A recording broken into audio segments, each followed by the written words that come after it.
नहीं, मैं उराद खोल देना चाहता हूँ, ये नहीं चाहता कि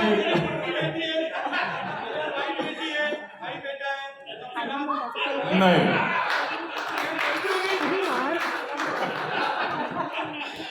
बात दरअसल ऐसी है कि इस शो में आसिफ भाई ने बहुत लोगों का कल्याण किया है, जीवन किया है, तो और लोगों का भी शो चले और उनका भी कल्याण और इस भावना से मैं बता रहा हूं। राइटर एक स्टोरी लेकर आता है, आसिफ भाई सुनते हैं और कहते हैं लिखो, लिख कर लाता है, फिर सुनाता है, आसिफ भाई कहते हैं और एक बार लिखो, एक ड्राफ्ट। फिर राइटर फिर लिख कर आता है, आसिफ भाई कहते हैं और लिखो, फिर होता है दूसरा ड्राफ्ट, फिर तीसरा ड्राफ्ट, फिर चौथा ड्राफ्ट आसिफ भाई फाइनल कर देते हैं और वो खुश होते हैं राइटर, चलो हो गया। मैं भी बोलूं, थोड़ा लंबा होगा, आप एडिट कर सकते हैं। हम कॉलेज में साथ में थे, पर इस देश में दो अद्भुत लोगों का मिलन हुआ जिससे आज ये मनोरंजन का सागर आज भी हमारे बीच में बह रहा है, और वो है दो विभूतियां, हमारे शो के क्रिएटर और प्रोड्यूसर आसिफ मोदी जी और एक बेहतरीन देश के और दुनिया के कलाकार दिलीप जोशी जी का मिलन हुआ, और इन दोनों के मिलन से इस देश में बहुत ही अच्छा मनोरंजन दिया गया। आसिफ भाई ने जैसे कहा कि उनका पहला शो हम सब एक है, ये दुनिया है रंगीन, माय बेबी वंडरफुल, और आज तारक मेहता का उल्टा चश्मा।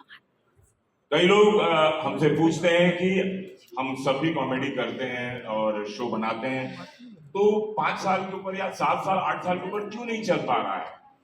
18 साल तुम्हारा ये शो क्यों चलता है? आसिफ मोदी ने ऐसा क्या कर दिया है? तो आज मैं वो राज खोलना चाहता हूं। साल में संतुष्ट हो जाता, लेकिन इनका पैशन टुवर्ड्स वर्क, मैं पैसे के बारे में नहीं जानता, लेकिन अच्छा एपिसोड है।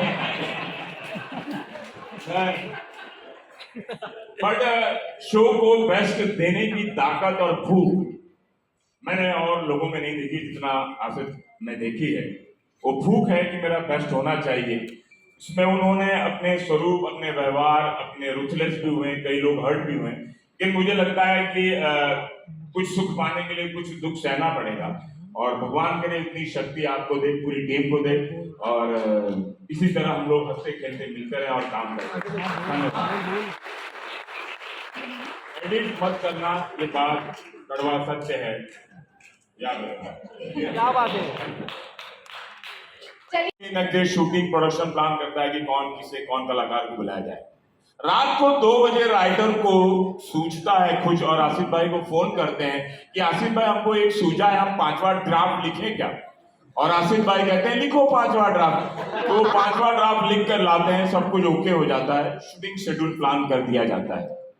अगर 7 की शिफ्ट है, सब एक्टर पहुंच रहे हैं, डायरेक्टर, प्रोडक्शन और सारे टीम को एक साथ जूम कॉल पर आजकल बुलाया दिया जाता है, और आसिफ भाई बोलते हैं कि ये ऐसा बोलेगा, ये इतना हंसेगा, ये वहां बैठेगा और ये यहाँ करेगा। यानी 6ठे ड्राफ्ट के बाद शूटिंग होती है, और टेलीकास्ट होने के पहले इन्होंने बहुत चालाकी से, पहले एडिटिंग रूम बहुत दूर हुआ करती थी, तो ट्रैफिक के कारण वो नहीं पहुंच पाते थे, इन्होंने एडिटर को भी अपने पास में बुला लिया है, और ये घर से लीला बहन से बात करते करते करते जरा होल्ड करिए, जरा वो एक एपिसोड જોઈ લઉં છું, जरा तो तनी बच्चे फोन करो छू। तो फोन रखते हैं और फिर एडिट देखते हैं, कहते हैं कि नहीं ये जरा गड़बड़ है, इसको जरा रीशूट करना पड़ेगा। और ये सब करने के बाद 8:30 बजे सोमवार से लेकर शनिवार तक लोग देखते हैं। इतना कुछ करने की जिस प्रोड्यूसर में ताकत है वो करे, और 18 और 20 साल शो चलाए। ये आसान है जिंदगी में, अगर समझो कि सब कुछ आसान है तो सब आसान होता है, अगर डिफिकल्ट मानते हैं तो डिफिकल्ट होता है। तो हम लोग सब आसानी से लेते हैं सब कुछ, तो मुश्किल मंजिल भी आसान होता है। देखिए पहला ऐसा शो है, हिस्ट्री रह जाएगी, अपने भी बोले, हम भी बोले पहला शो है, तो यूट्यूब तक याद करेंगे। दिलीप जी आपको बात करें, हाल ही में आसिफ भाई मुझे कह रहे थे कि वो सब जो घर के सीन्स थे वो भी मिस कर रहे हैं, कि ऐसे सीन्स अभी वापस मतलब वो उनके दिमाग में है लेकिन वो स्क्रिप्ट में ला नहीं पाते हैं। तो डेफिनेटली दिशा जी ने जिस लेवल का काम किया है एज एन एक्टर तो मैं डेफिनेटली मिस करता ही हूँ, और आशा करता हूँ कि कुछ चमत्कार हो जाए और वो वापस शो में आ जाए।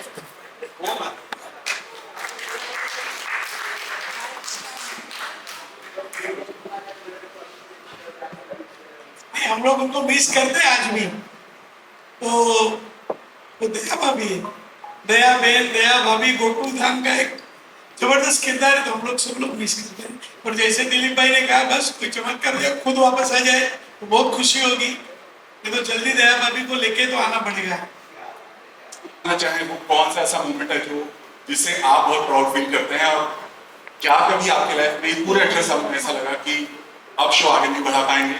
और साथ ही मेरा ये भी सवाल है कि अगर असली राइटर आपके सामने आज होते तारक मेहता जी, तो आप उनसे क्या सवाल करते या क्या कुछ कहना चाहते? देखिए, ऐसी तो बहुत घटना है जो बहुत पर्सनल भी घटना है कि जो आज भी दिल को छू लेती है।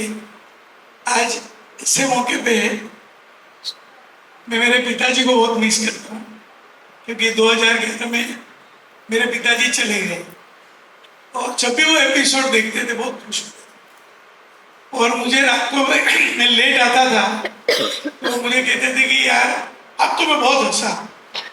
तो मुझे लगा कि बस मेरा काम वसूल हो गया। तो मेरे लिए वो सबसे बड़ी खुशी थी। आगे जो भी चल रहा है वो सब बोनस है। और दूसरी बात, तारक मेहता जी ने एक बार मुझे कहा था, उनकी कॉलम से प्रेरणा लेके हमने बनाया है, कॉलम के जैसा इसमें नहीं है बहुत कुछ। तो उन्होंने एक बार कहा, ऐसी दबी में जो उन्होंने जो सर्जन किया, दुनिया ने उम्दा चश्मा, तो जो 1972 से लिखते आ रहे थे, तो जब वो शो देखते थे तो उन्होंने मुझे एक बार बोला कि अभी मैं मेरी कॉलम भूल गया हूँ, अभी ये शो देखने लग गया हूँ, मैं इसी में अभी खो गया हूँ, अभी मेरी कॉलम कुछ समझ में नहीं आता है कि मैं तारक मेहता का उल्टा चश्मा लिख रहा हूँ कि दुनिया ने उल्टा चश्मा लिख रहा हूँ। और उनको भी मिस करता हूँ। और एक शख्स थे, वो आ नहीं पाए, महेश भाई वकील, ये राइट्स उनके पास थे। इन्होंने मुझे कुछ भी पैसे लिए बिना ये राइट्स दे दिए। ये राइट्स ही नहीं मिले होते ये शो होता नहीं था। वो सूरत में रहते, उन्होंने भी इसके ऊपर 1998 में 4 एपिसोड बनाए थे, लेकिन सूरत से मुंबई में बेच नहीं पाए शो, कोई चैनल ले नहीं पाया, और उन्होंने खुशी से मुझे राइट्स दे दिए। तो बहुत सारे दोस्त है, परिवार है, सबकी मेहनत है, और ऐसी बहुत घटना है। होता है कभी कभी ऐसा भी होता है कि अभी शो नहीं कर पाऊंगा, लेकिन पता नहीं कौन सी ऐसी ताकत मिल जाती है और शो हो जाता है। तो जादू भी लगता है, एहसास भी होता है, मेहनत भी करनी पड़ती है, सब कुछ हो जाता है। Take the last 3 questions. Basically मेरा सवाल दादा सर आपसे है, 18 साल एक सदी बीतने के बराबर है। Hello, yes sir. सर आपसे ये सवाल कि 18 साल बीतना मतलब एक सदी बीतने के बराबर होता है। इन 18 साल में कई ऐसे अप्स एंड डाउन आपने देखा, बहुत ऐसे एक्टर रहे जो शो को छोड़ दिए, और बहुत ऐसे रहे कि जो इस दुनिया को अलविदा कर दिए। बट मैं आपसे जानना चाहूँगी, इन सभी के बीच में जब आपके ऊपर इतने सवाल जवाब उठते रहे हैं, तो आपने कैसे मैनेज किया और कैसे खुद को खड़ा रखा अपने पूरे कास्ट के साथ और पूरे ऑडियंस के सामने? खुद को किस तरीके से मजबूत रखा आपने? तो जब इतने लोग साथ में काम करते हैं ना, सबके विचार अलग अलग होते हैं, और मैं पॉजिटिव सोच रखता हूँ। और जो लोग आज मेरे शो में नहीं भी है, तो भी मैं उनका शुक्रिया अदा करता हूँ, क्योंकि उन्होंने जब भी हमारे शो में काम किया है, तो उन्होंने कुछ दिया है ना, तो उनको भी मैं भूलूंगा नहीं।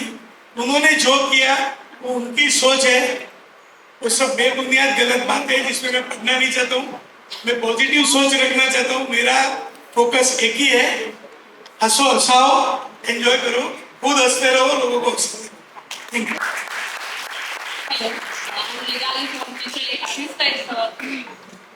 I'm Nirali from Chitraletha. First of all, congratulations to all. And मेरा सवाल है दिलीप सर से कि एज एन एक्टर मतलब कभी कभी ऐसे होता है कि कुछ कैरेक्टर हम प्ले करते हैं, फिर हम घर जाते तो कैरेक्टर को साथ लेके नहीं जाते, बट आप जेठालाल का कैरेक्टर 18 साल से निभा रहे, हम बोल सकते हैं कि वो कैरेक्टर आपके लिए होम घर है। तो जेठालाल कैरेक्टर की कोई ऐसी चीजें हैं जो आप उस कैरेक्टर में हो या ना हो बट फिर भी आपके साथ रहती है? नहीं, ऐसा तो कोई ऐसी चीज नहीं है जेठालाल की जो मैं अपने साथ घर ले जाता हूँ। क्योंकि जेठालाल की बहुत सारी चीजें हैं जो सेट पे ही रहती है। उस कैरेक्टर की कोई बात जो हमेशा आपके साथ रहती है? नहीं, एक बात मैं घर ले जाता हूँ सेट से, वो है ढेर सारी खुशी और ढेर सारा जॉब सेटिस्फैक्शन। क्योंकि रोज जब हम घर से निकलते हैं और एक चैलेंज होती है कि आज हम कैसे सीन करेंगे, क्या करेंगे, सीन आते हैं हमारे पास, हम ये जैसे आसिफ भाई कोई कसर नहीं छोड़ते स्क्रिप्ट में, वैसे हम भी एज एन एक्टर हमारे पास बॉल आए तो हम भी कोई कसर नहीं छोड़ते हैं कि भाई हम इसको और कितना बेहतर कर सकते हैं। तो वो एक चैलेंज रहता है, वो एक चलता रहता है। एंड ऑफ द डे जब एक अच्छा सीन होता है तो हम सब एक्टर्स ऑफ कोर्स ये इससे के साथ सहमत होंगे कि जब घर जाते हैं तो we are all very pleased कि आज हमने कुछ बहुत अच्छा काम किया, बहुत मज़ा आया, आज का सीन बहुत अच्छा हुआ, लोगों को बहुत मज़ा आया। तो मैं समझता हूँ कि ये जॉब सेटिस्फैक्शन सबसे बड़ी बात है। आप जो काम कर रहे हैं, आपका मनपसंद काम कर रहे हैं और उसमें आपको इतनी खुशी मिल रही है, तो आई थिंक ये बहुत बड़ी बात है। Thank you. मेरे एक और सवाल है अमित भाई से, मतलब इस पूरी टीम में, पूरे घर में आप बड़े हो, यू आर सीनियर, और जहां तक मैंने ऑब्जर्व किया है कि पूरा जो शो है तारक मेहता का उल्टा चश्मा, उसका मेन रहा है यूनिटी एंड डाइवर्सिटी। तो इतने लोगों के साथ काम करना, को एक्टर्स, इतनी बड़ी टीम के साथ, आपको क्या लगता है कि सेट पे यूनिटी रखना वो कौन सा फैक्टर है जिसके साथ आप साथ मिलजुल कर काम कर पाए? कौन से गुण या फैक्टर की वजह से? देखिए, अभी 18 साल पूरे हो गए हैं और हम में से किसी को कभी ये पता ही नहीं चला कि हमारी इतनी अच्छी बॉन्डिंग कैसे होती है। मतलब आप कोई एक ही चीज़ नहीं, मतलब साथ में ही सब इम्प्रोवाइजेशन करना, साथ में खाना खाना, हंसी मजाक करना, तो बस यही है। और मेरे लिए ये सब जेंजी है, मेरे बच्चे हैं, मैं संभालता रहूँगा। In the society right now, what message and what kind of vision do you have for the society? Because personally, I would want Gokul to replicate the society that we have right now. What do you want to say? आपने बहुत अच्छा सवाल पूछा। मेरा बचपन है ना, दिलीप भाई का भी बचपन, हम लोग का बचपन चौल सिस्टम में गया है।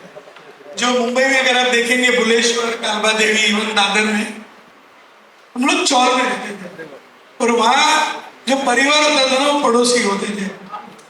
परिवारी, क्योंकि छोटे छोटे घर होते थे, जॉइंट फैमिली ऐसा कुछ था नहीं, तो वो पड़ोसी ऐसे परिवार बन जाते थे।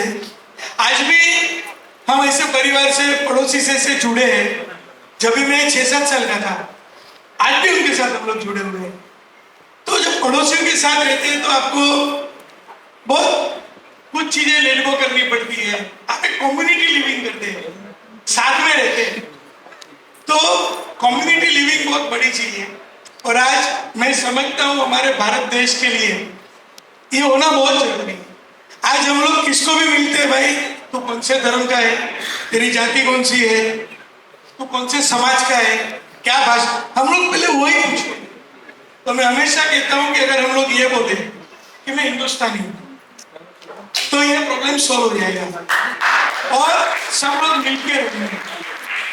कम्युनिटी लिविंग में अगर हम लोग उत्सव मनाते हैं तो अच्छा लगता है। अगर आप पड़ोसी के साथ थोड़ा प्यार से बात करते हैं, हंस के बात करते हैं, तो पड़ोसी को अच्छा लगता है।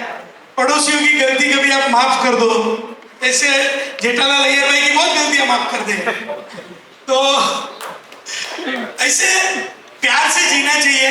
आज की सोसाइटी में अड़ोस पड़ोस में कौन रहता है, कोई पूछता नहीं है। इवन आप वॉचमैन को भी हंस के बात नहीं करते हो, तो हमको एक ग्रेटिट्यूड रखना चाहिए वॉचमैन, लिफ्टमैन के लिए कि कितने लोग हमारे साथ हमारी सेवा करते हैं।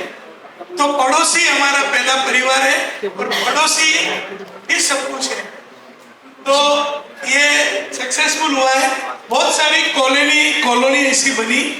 ये एक तो जो लोगों ने हमारे से प्रेरणा लेके कि हम लोग ऐसी कॉलोनी बनाते हैं, लोग सक्सेसफुल भी हुए। राजकोट में ऐसे कुछ कॉलोनी मुझे फोन करती है। तो ऐसे हमको सबको रहना चाहिए, मिलजुल के कैसे रह सकते हैं। अगर वाद विवाद हो, थोड़े बहुत डिफरेंस ऑफ ओपिनियन हो, फिर भी हम लोग आर्ग्यूमेंट में न जाए और मिलके कैसे रह सकते हैं, ये हमको सबको सोचने की जरूरत है। How women empowerment concept in a way, and that is long due. So firstly, thank you for that. Yeah. So continuing to the same topic, I really wanted to understand that when you said that, right, on screen. Yes. But I wanted to know your perspective. That what made you feel कि ये बोलना जरूरी था? I am a very girl's girl, very woman's woman, and I'm a very strong feminist who I do believe in a lot of women empowerment, and I do believe कि चलना है तो एक साथ चलना है. I don't have that thing in me कि insecure होना किसी के लिए.